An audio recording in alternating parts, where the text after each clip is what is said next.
Meus amigos, a verdade é que não existe mal que dure para sempre. O bem venceu o mal hoje na Copa do Mundo. O mal quase que prevaleceu.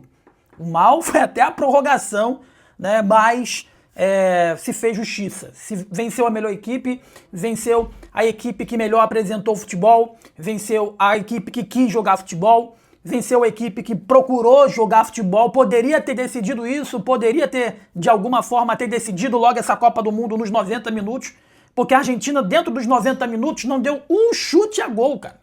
A Argentina não deu um chute a gol durante os 90 minutos. E, evidentemente, na prorrogação, a partir do momento que, de alguma forma, teve que partir para cima, acabou a seleção argentina tendo que correr atrás aí do placar e, consequentemente, teve que ir para a bafa. Essa é a grande questão. Mas verdade seja dita, né? A seleção espanhola cresceu quando tinha que crescer.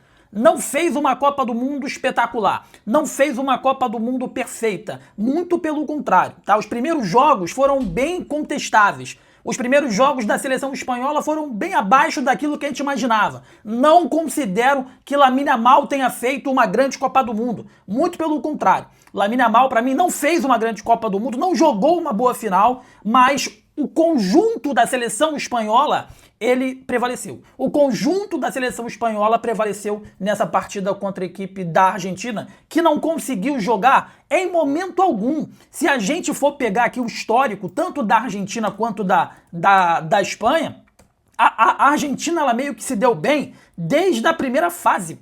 Desde a primeira fase, a Argentina já tinha caído num grupo extremamente fácil, extremamente tranquilo, e mesmo assim, no decorrer da Copa do Mundo, em alguns momentos, a Argentina, por muito pouco, não foi eliminada. Por muito pouco não foi eliminada pela equipe de Cabo Verde, por muito pouco não foi quase eliminada também pela equipe da seleção da Inglaterra, e foi levando na imposição, foi levando na raça, foi levando na vontade, até que encontrou uma seleção que tem no seu conjunto o melhor dos mundos, o melhor do seu futebol. Não dependeu em nada, essa é a pura realidade, não dependeu em nada da individualidade de Lamine Yamal e de nenhum outro jogador. Eu vou trazer aqui para você o caminho das duas seleções, só para você ter uma ideia, só para você ver que o caminho da seleção espanhola foi um caminho muito mais complexo do que da seleção argentina. Eu vou trazer o caminho todo aqui para você agora, para você acompanhar. Veja bem, olha só.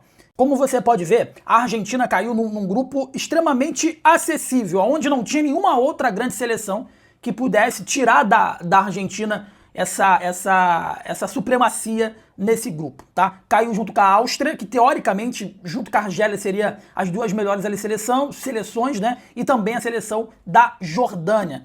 Em que pese tenha começado muito bem, jogando ali, né, contra a Jordânia, houve uma situação já nessa estreia que o Messi merecia ter sido expulso.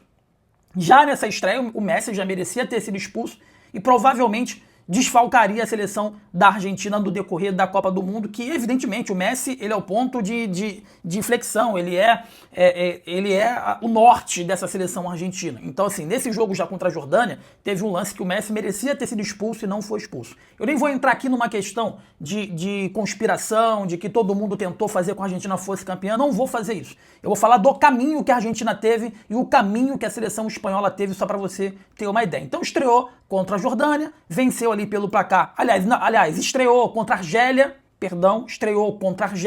ganhou de 3-0, o Messi deveria ter sido expulso, depois enfrentou a seleção da Áustria, ganhou de 2-0, depois, contra a Jordânia, venceu 3-1. Confrontos totalmente abaixo daquilo que se espera.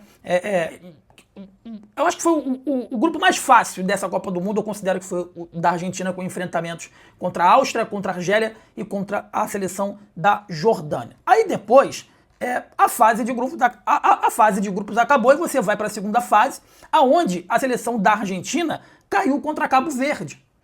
E só passou de Cabo Verde na prorrogação.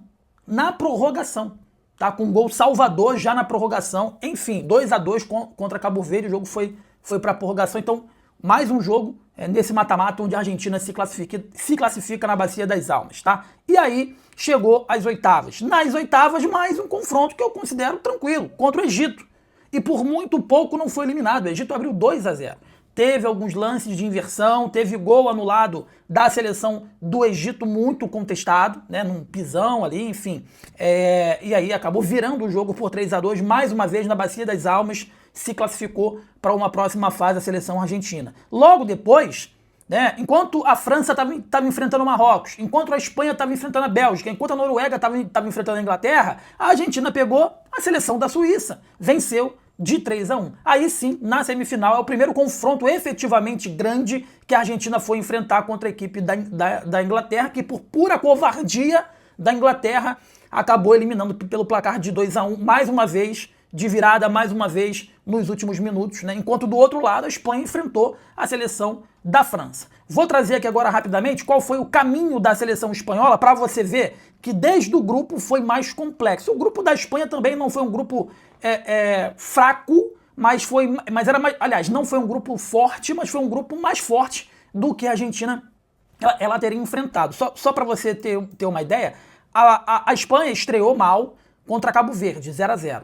Tá? O grupo da Espanha era Cabo Verde, Uruguai e Arábia Saudita. Então tínhamos Uruguai, Arábia Saudita, que é uma equipe que toda a Copa do Mundo aí praticamente ela está presente, e Cabo Verde. Tá? Então na primeira rodada a Espanha empatou com o Cabo Verde, na segunda rodada venceu a Arábia Saudita por 4-0 e ali a gente já via evolução nessa seleção espanhola e depois venceu o Uruguai pelo placar de 1-0, se classificando para a segunda fase. Na segunda fase, a Espanha enfrentou a Áustria, que justamente estava no grupo lá da equipe lá da Argentina. Eu acho que acessível e venceu bem pelo placar de 3-0. Daí em diante, a Espanha só pegou pedreira.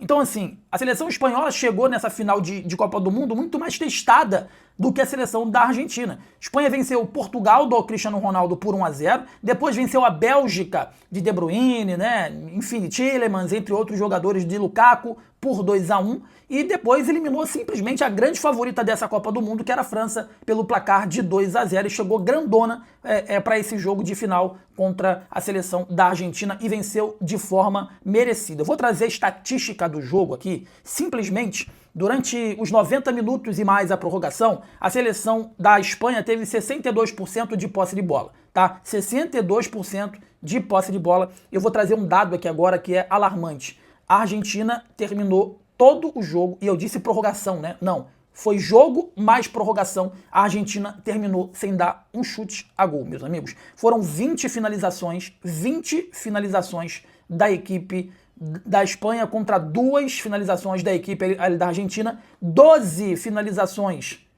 da Espanha e nenhuma finalização ao gol da seleção argentina. Venceu quem merecia, venceu quem foi para jogar futebol. Né? Não que a forma da Argentina jogar seja errada, não que a forma da Argentina ter disputado foi errada. É uma característica da seleção que até então deu certo, levou eles até a final. Mas o futebol agradece pelo futebol bem jogado, por quem quiser efetivamente jogar futebol, ser campeão e buscando o gol e não só vencendo na imposição física. A Argentina foi longe, mas poderia ter sido eliminada para Cabo Verde. Poderia ter sido um vexame contra Cabo Verde. Chegou até a final por méritos, por ser um time forte psicologicamente, que conseguiu reverter placares que muitas seleções teriam sucumbido, essa é pura realidade. Mas se tem uma seleção que mereceu esse caneco, que mereceu essa Copa do Mundo, é a seleção espanhola. E não tô triste, estou extremamente feliz, porque qualquer brasileiro que estivesse ou estaria, ou sei lá, ou torcendo aí pra Argentina, porque tem o Messi, eu não tô nem aí. Pra mim, o cara brasileiro que torce pra Argentina, ele tem algum problema cognitivo. Porque os caras sacaneiam, os caras são preconceituosos, os caras batem, os caras odeiam o brasileiro, o futebol brasileiro, e um monte de brasileiro baba-ovo torcendo pro futebol argentino, que hoje volta pra casa com vice-campeonato. Eu não sei o que dói mais, é você fazer um vexame igual a seleção brasileira, ou você voltar pra casa faltando muito pouco pra tu conquistar o título mundial, e seria o né? Seria tetracampeão mundial a seleção argentina, mas parou na boa seleção espanhola, que agora é bicampeã do mundo. Tá bom? Você que tá comigo, deixa o like, inscreva-se, que é muito importante pra gente, é importante demais pro nosso crescimento. Tem vídeos todos os dias aqui no canal pra você ficar super bem informado. Parabéns à seleção espanhola, fez o domingo do brasileiro mais feliz. E mais uma vez eu falo, pra você que é brasileiro e tava torcendo pra Argentina, você tem algum problema, cara. Porque a Argentina não torce pro brasileiro pra nada, o argentino quer que o brasileiro se dane. Além de tudo, são extremamente preconceituosos. Evidentemente, não todos eles, né? Mas no que tange a futebol, para atingir o brasileiro, eles são preconceituosos. Se não não o povo em si, não nas ruas, enfim, mas no futebol eles sabem que isso atinge o brasileiro, eles fazem isso com gosto, eles fazem isso constantemente, tá? E não torcem pro Brasil pra nada, eles querem que o Brasil se dane. Então, assim, eu quero que o Messi se dane, eu quero que a Argentina se dane, e eu queria muito que a Espanha fosse campeã hoje. Mais uma vez eu repito, eu não sei o que dói mais, é chegar tão perto e ser vice, ou você ser eliminado de forma vergonhosa, como foi a seleção brasileira. Acabou a Copa do Mundo, agora é futebol, é campeonato brasileiro, né? E segundo o Marçal, que não é o Pablo Marçal, o Marçal lateral do Botafogo, temos no Brasileirão jogos parecidos com Inglaterra e Argentina, França e Espanha. Vamos apreciar agora esse bom futebol brasileiro. Você que está comigo, por gentileza, deixa o like, inscreva-se que é muito importante pra gente. Forte abraço, bom domingo pra você, saudações. Parabéns, Espanha! A melhor seleção de futebol do mundo hoje, não só do masculino, mas também do feminino.